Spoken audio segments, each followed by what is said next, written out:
Hello everyone, स्वागत है आप सभी का आपके अपने चैनल छत्तीसगढ़ युवा शक्ति में। आज हम देखेंगे memory based question test series के रूप में। ये सारे क्वेश्चन एग्जाम्स में आए हुए हैं और यदि आपको बिलीव ना हो तो आप पुराने जो क्वेश्चन पेपर है उन्हें निकाल कर चेक कर सकते हैं, चाहे एसएससी का हो, चाहे रेलवे एनटीपीसी ग्रुप डी का हो या फिर स्टेट गवर्नमेंट के कोई एग्ज़ाम हो। आप उन्हें निकाल के चेक कर लीजिएगा। ये एग्ज़ाम में आए हुए क्वेश्चन है। यहाँ पर 20 क्वेश्चन का सेट है। हमारे आंसर बताने से पहले आप आंसर मैच कर लीजिएगा, टिक कर लीजिएगा, दिमाग में नोट कर लीजिएगा और फिर देखिएगा कि आप 20 में कितने सही कर पाएँ और कितने गलत कर पाएँ। आपकी तैयारी कैसी है हमें कमेंट्स करके बताइएगा कि आपने कितना सही किया। तो हम देखते हैं पहला क्वेश्चन। पहला क्वेश्चन है, प्राचीन भारत में नौसेना का सर्वप्रथम प्रयोग किस वंश के शासकों ने किया था? ऑप्शन है चोल वंश, सातवाहन वंश, मुगल वंश और गुप्त वंश। तो आप इसका आंसर लगा लीजिए। इसका राइट आंसर होगा चोल वंश। सेकंड क्वेश्चन है, निम्न में से कौन भविष्य का ईंधन कहलाता है? ऑप्शन है ऑक्सीजन, नाइट्रोजन या हाइड्रोजन या फिर कोयला। तो इस क्वेश्चन का राइट आंसर होगा भविष्य का ईंधन हाइड्रोजन कहलाता है।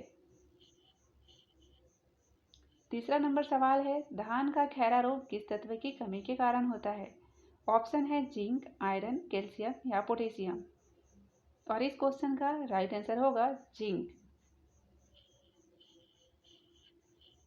चौथा क्वेश्चन है, गीता रहस्य के लेखक कौन है? ऑप्शन है बाल गंगाधर तिलक, महात्मा गांधी, राजेंद्र प्रसाद और Bankim Chandra Chatterjee. I hope right answer आपने लगा लिया होगा। इस क्वेश्चन का राइट आंसर होगा बाल गंगाधर तिलक। पांचवा नंबर सवाल है, भारतीय संसद का निर्माण किस सन में हुआ था? ऑप्शन है 1927, 1928, 1929 या 1930। और इस क्वेश्चन का राइट आंसर होगा फर्स्ट 1927। 6 नंबर क्वेश्चन है, निम्न में से कौन यूरोपीय संघ की मुद्रा है? ऑप्शन है यूरो, डॉलर, पाउंड या येन। और इसका राइट आंसर होगा यूरो। यूरोपीय संघ की मुद्रा यूरो है। 7 नंबर क्वेश्चन है, भारत में सर्वप्रथम कागजी मुद्रा का चलन किस वर्ष प्रारंभ हुआ था? ऑप्शन है 1962, 1862, 1963 या 1863। और इस क्वेश्चन का राइट आंसर होगा 1862। सेकंड नंबर राइट होगा। 8वां नंबर क्वेश्चन है, दीपशिखा के रचनाकार कौन है?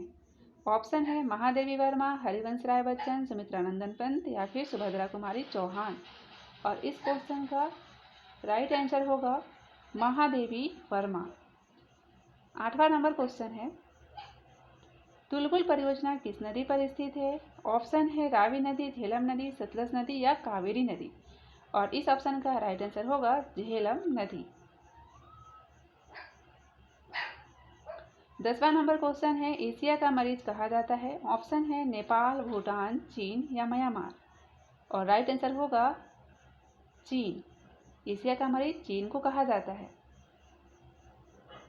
11वां नंबर क्वेश्चन है, सबसे अधिक पानी सोखने वाली मिट्टी कौन सी है? ऑप्शन है लाल पीली मिट्टी, काली मिट्टी, दोमट मिट्टी या लेटेराइट मिट्टी।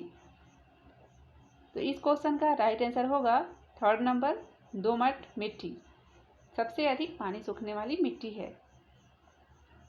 12वां नंबर क्वेश्चन है, भारत में स्थानीय स्वशासन का जनक किसे कहा जाता है? ऑप्शन है Lord Canning, Cornwallis, Warren Hasting या फिर लॉर्ड रिपन।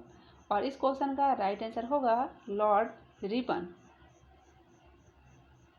13 नंबर क्वेश्चन है, औरंगजेब को निम्न में से किस स्थान पर दफनाया गया था? ऑप्शन है औरंगाबाद, दौलताबाद, आगरा या काबुल। आई होप आपने आंसर टिक कर लिया होगा। औरंगजेब को दौलताबाद में दफनाया गया था, ये इसका राइट आंसर होगा। 14 नंबर क्वेश्चन है, हरिप्रसाद चौरसिया किस वाद्य यंत्र से संबंधित है?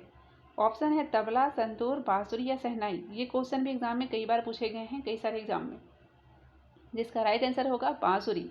हरिप्रसाद चौरसिया बांसुरी से संबंधित हैं। अगला क्वेश्चन है, धूम्रपान पर प्रतिबंध लगाने वाला विश्व का पहला देश कौन सा है? ऑप्शन है भूटान, चीन, अमेरिका या रूस। और इसका राइट आंसर होगा फर्स्ट भूटान।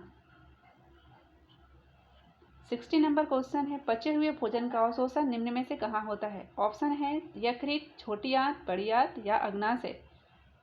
और इसका राइट आंसर होगा छोटी आंत। 17 नंबर क्वेश्चन है, निम्न में से कौन लोकसभा के बहुमत दल का नेता होता है? ऑप्शन है लोकसभा का अध्यक्ष, लोकसभा का उपाध्यक्ष, प्रधानमंत्री या इनमें से कोई नहीं। और इस क्वेश्चन का राइट आंसर होगा प्रधानमंत्री। प्रधानमंत्री लोकसभा के बहुमत दल के नेता होते हैं। 18वां नंबर क्वेश्चन है, सर्व शिक्षा अभियान योजना की शुरुआत किस सन में हुई थी? ऑप्शन है 2001, 2002, 2003, 2004। इसका राइट आंसर होगा 2001। 2001 में सर्व शिक्षा अभियान योजना की शुरुआत की गई थी। 19वां नंबर क्वेश्चन है, कोयना बांध किस राज्य में स्थित है? ऑप्शन है गुजरात, महाराष्ट्र, आंध्र प्रदेश या केरल। इसका आंसर होगा कोयना बांध महाराष्ट्र में स्थित है। 20 नंबर क्वेश्चन है, भारतीय राष्ट्रीय विज्ञान दिवस मनाया जाता है, तो आपको कब मनाया जाता है ये बताना है। ऑप्शन है 25 फरवरी, 26 फरवरी, 27 फरवरी या फिर 28 फरवरी। और इस क्वेश्चन का राइट आंसर होगा 28 फरवरी को भारतीय राष्ट्रीय विज्ञान दिवस मनाया जाता है। सारे क्वेश्चन के आंसर को नीचे एक बार और वन लाइनर टाइप से लिख दिया गया है, फैक्ट टाइप से। आप चाहें तो इस प्रकार भी पढ़ सकते हैं। फर्स्ट, प्राचीन भारत में नौसेना का सर्वप्रथम प्रयोग चोल वंश के शासकों द्वारा किया गया था। हाइड्रोजन भविष्य का ईंधन कहलाता है। धान का खैरा रोग जिंक धातु की कमी के कारण होता है। गीता रहस्य के लेखक बाल गंगाधर तिलक हैं। भारतीय संसद का निर्माण 1927 में हुआ था। यूरोपीय संघ की मुद्रा यूरो है। भारत में सर्वप्रथम कागजी मुद्रा का चलन 1862 में हुआ था। दीपशिखा के रचनाकार महादेवी वर्मा है। तुलबुल परियोजना महाराष्ट्र में स्थित है। एशिया का मरीज चीन को कहा जाता है। सबसे अधिक पानी सोखने वाली मिट्टी दोमट मिट्टी है। भारत में स्थानीय सुशासन के जनक लॉर्ड रिपन है। औरंगजेब को दौलताबाद में दफनाया गया था। तो इस प्रकार आप एक बार रिवाइज कर लीजिएगा। हरिप्रसाद चौरसिया का संबंध बांसुरी वाद्य यंत्र से है। धूम्रपान पर प्रतिबंध लगाने वाला विश्व का पहला देश भूटान है। बचे हुए भोजन का अवशोषण छोटी आंत में होता है। लोकसभा के बहुमत दल का नेता प्रधानमंत्री होते हैं। सर्व शिक्षा अभियान योजना की शुरुआत 2001 में हुई थी। कोयना बांध महाराष्ट्र में स्थित है। भारतीय राष्ट्रीय विज्ञान दिवस 28 फरवरी को मनाया जाता है। तो इस प्रकार आप टेस्ट के रूप में भी दिला लीजिए और लास्ट में एक बार रिवीजन कर लीजिएगा, तो बहुत कुछ याद हो जाएगा, क्योंकि ये क्वेश्चन एग्जाम्स में कई बार आते हैं, आ चुके हैं। और आपने कितना सही किया कमेंट्स करके बताइएगा। धन्यवाद।